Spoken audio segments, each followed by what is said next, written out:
जय हिंद। नमस्कार साथियों, मैं सत्यम कुमार स्वागत करता हूं आप सबका अपने यूट्यूब चैनल सत्याधि विजय क्लासेस पर। साथियों, जैसा कि मैंने अपने पिछली वीडियो में प्रेजेंट इंडेफिनिट और प्रेजेंट कंटीन्यूअस टेंस के कुछ रूल्स और उसके कॉन्सेप्ट्स के बारे में बात की, अब मैं एक स्टेप आगे बढ़ाकर प्रेजेंट परफेक्ट टेंस के बारे में इस वीडियो में बात करने वाला हूँ। अगर वीडियो अच्छी लगी तो प्लीज़ वीडियो को लाइक और शेयर सब्सक्राइब जरूर कर देना, ताकि मेरी हर एक आने वाली वीडियो सबसे पहले आप तक पहुँचे। तो आइए देखते हैं प्रेजेंट परफेक्ट टेंस के बारे में। प्रेजेंट परफेक्ट टेंस, जिसे हम हिंदी में वर्तमान पूर्ण काल के नाम से भी जानते हैं। क्या? वर्तमान पूर्ण काल। आखिर इसकी पहचान क्या होती है, कि आखिर हम इसे पहचानेंगे कैसे कि यह टेंस, यह वाक्य प्रेजेंट परफेक्ट टेंस का है, कैसे जानेंगे? तो आइए उसकी पहचान के बारे में सबसे पहले जानते हैं। पहचान क्या है कि जिस वाक्य की मुख्य क्रिया के अंत में, क्या? जिस वाक्य की मुख्य क्रिया के अंत में चुका है, चुकी है, चुके हैं, लिया है, दिया है, खाया है, पिया है, नहाया है, धोया है, कुछ भी आ जाए, चुका, चुकी, चुके, लिया, दिया, खाया, पिया, नहाया, धोया है, कुछ भी आ जाए, वह वाक्य प्रेजेंट परफेक्ट टेंस कहलाता है। इस टेंस की जो सबसे बड़ी खास विशेषता होती है साथियों, वह यह होती है कि इस टेंस का जो वाक्य होता है वह कैसे पाया जाता है? पूर्ण। इस टेंस में जो काम होता है वह पूर्ण पाया जाता है। जो भी काम होगा वो पूर्ण अवस्था में होगा, वह काम हो चुका होगा, प्रेजेंट में हुआ होगा, ना कि पास्ट में। क्या होगा? प्रेजेंट में वह काम पूरा हो चुका होगा। तो आइए देखते हैं इसके सबसे पहले पार्ट्स अफर्मेटिव सेंटेंस के बारे में। अफर्मेटिव सेंटेंस क्या होता है? अफर्मेटिव सेंटेंस को हिंदी में क्या कहते हैं? अफर्मेटिव सेंटेंस को हिंदी में सकारात्मक वाक्य कहते हैं। क्या कहते हैं? सकारात्मक वाक्य। सकारात्मक वाक्य की पहचान क्या होती है, कैसे होता है, क्या डिफिनीशन होती है? कि भाई सिंपल से डिफिनीशन होती है कि जिस वाक्य से सकारात्मक का ज्ञान हो, जिस वाक्य से सकारात्मक का ज्ञान होता है, सकारात्मक वाक्य कहलाता है। इसका जो रूल नंबर पहला होता है प्रेजेंट परफेक्ट टेंस में, वह यह होता है कि he से इट तथा एक वचनकर्ता के साथ जो हम सहायक क्रिया लगाते हैं वह हैज का इस्तेमाल करते हैं। रूल नंबर 2 यह होता है कि आई, बी, यू, दे तथा बहुवचनकर्ता के साथ जो सहायक क्रिया हम लगाते हैं वह हैव का इस्तेमाल करते हैं। रूल नंबर 3, हम वाक्य में क्रिया की तीसरी अवस्था का प्रयोग करते हैं। रूल नंबर 4, हम लास्ट में फुल स्टॉप का प्रयोग करना कभी नहीं भूलते। जो फार्मूला बन के आता है, आखिर हम वाक्य में ये जो भैया एक वचन का करता है, है, क्रिया की तीसरी अवस्था है, इसे हम वाक्य में कैसे, कब और कहाँ लिखेंगे, कब, कहाँ, किसके बाद लिखेंगे, इन सब को हम एक फार्मूले के माध्यम से जानते हैं साथियों। वह होता है कि सबसे पहले भैया वाक्य में कर्ता लिख लो, कर्ता के बाद सहायक क्रिया हैज हैव लगा दो कर्ता के अकॉर्डिंग, फिर भैया क्रिया की तीसरी अवस्था लिख लेना, फिर ऑब्जेक्ट लिख लेना, फिर अन्य शब्द लिखकर अंत में फुल स्टॉप को लगाना, बिल्कुल ना भूलना अफर्मेटिव सेंटेंस में। तो आइए हम इसके एक एग्जांपल्स के तौर पर देखते हैं कि आखिर यह फार्मूला सही है, आखिर इसका हम ट्रांसलेशन कैसे कर पाएंगे। फार्मूला सब्जेक्ट ऑब्जेक्ट बता दिया, भाई अब इसका जो है अनुवाद कैसे करें। तो मैंने एक एग्जांपल लिया, वह खाना खा चुका है। दूसरा एग्जांपल लिया, उसने समोसा खा लिया है। चुका है और लिया है से पहचान हो गई कि यह सेंटेंस प्रेजेंट परफेक्ट टेंस का अफर्मेटिव सेंटेंस है। कैसा है? प्रेजेंट परफेक्ट है। तो बोला सबसे पहले भैया कर्ता लिख लो। कर्ता क्या है यहाँ पर? तो ये पूछते हैं इसे, कौन खा चुका है? वह की अंग्रेजी क्या होती है? ही एक वचन का कर्ता है, तो सहायक क्रिया क्या लगाया मैंने? हैज। तो मैंने हैज लगा दिया। क्या लगा दिया?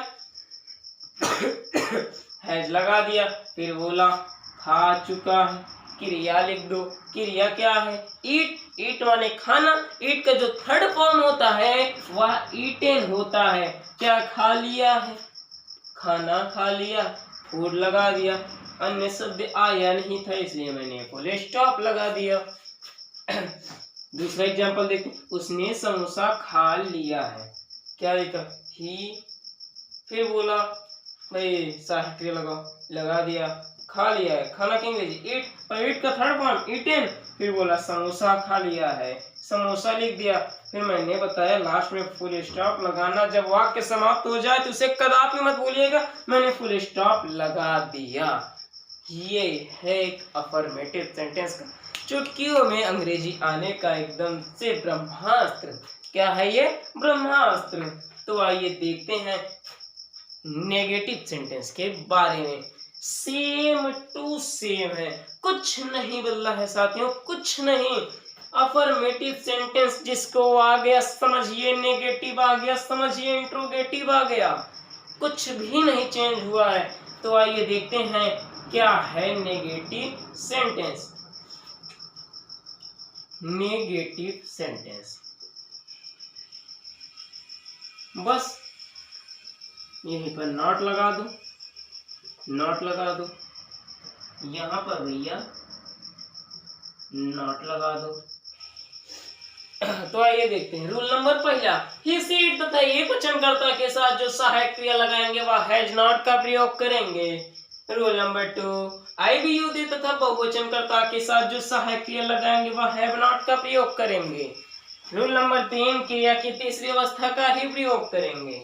रूल नंबर 4, लास्ट में भैया फुल स्टॉप तो लगाएंगे ही लगाएंगे। फार्मूला बना कि कर्ता लिखो, कर्ता के अकॉर्डिंग सहायक क्रिया लगाओ, सहायक क्रिया के बाद नॉट लिखो, क्रिया तीसरी अवस्था, ऑब्जेक्ट अन्य शब्द, पूर्ण विराम, खत्म हो गया वाक्य।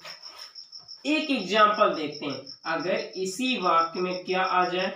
नहीं आ जाए। वह खाना नहीं खा चुका है, वह खाना नहीं खा चुका है।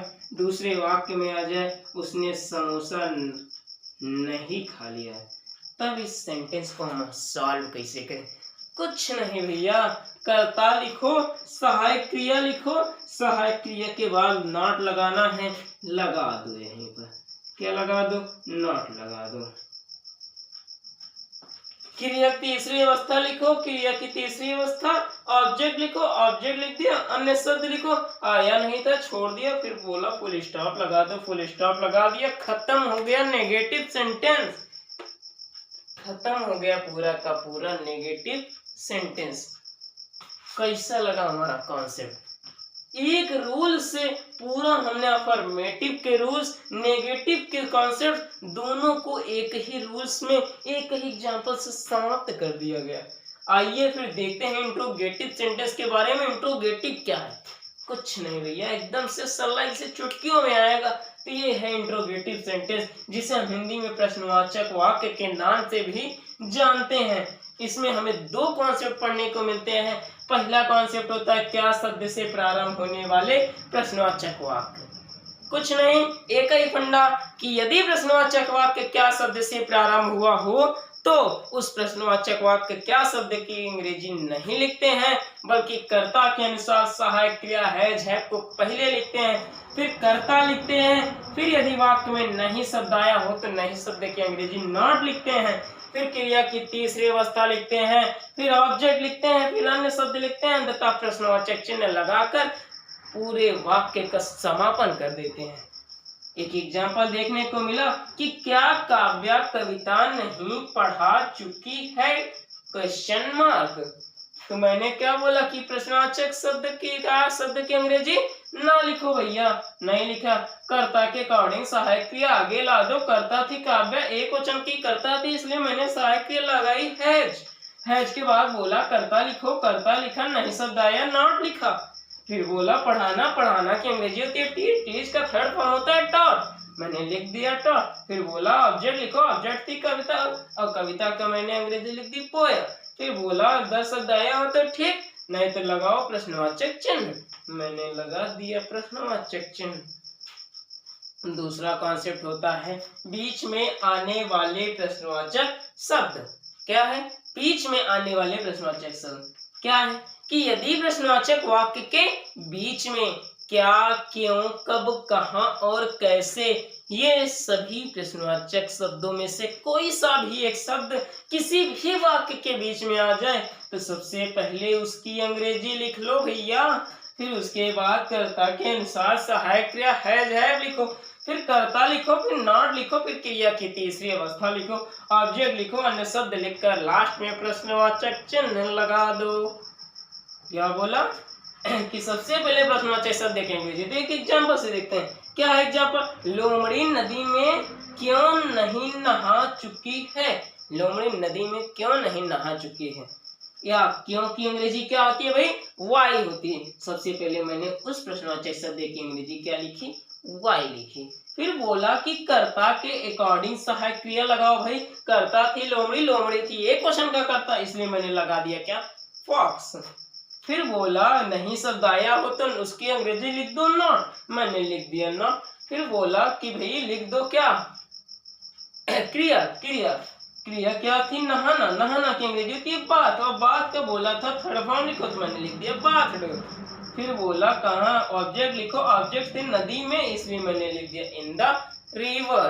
क्या लिख दिया? अन्य शब्द आया हो तो ठीक लगा दो, नहीं तो प्रश्नवाचक चिन्ह। मैंने लगा दिया प्रश्नवाचक चिन्ह और पूरी तरह से इस वाक्य कर दिया समाप्त। आइए एक एग्जाम्पल इसका और देखते हैं। क्या आया? हम पुस्तक क्यों नहीं लिख चुके हैं? क्या आया? हम पुस्तक क्यों नहीं लिख चुके हैं। क्या आया? क्यों आया? क्यों मतलब प्रश्नवाचक शब्द आया। उस तो भाई प्रश्नवाचक शब्द की अंग्रेजी पहले लिखो ना। क्यों की अंग्रेजी वाई होती है। क्या होती है? वाई होती है। फिर बोला कि कर्ता के अकॉर्डिंग लगा दो सहायक क्रिया। कर्ता क्या है? हम है बहुवचन का कर्ता। बहुवचन कर्ता के साथ सहायक क्रिया लगेगी क्या? है। क्या लगेगी? है।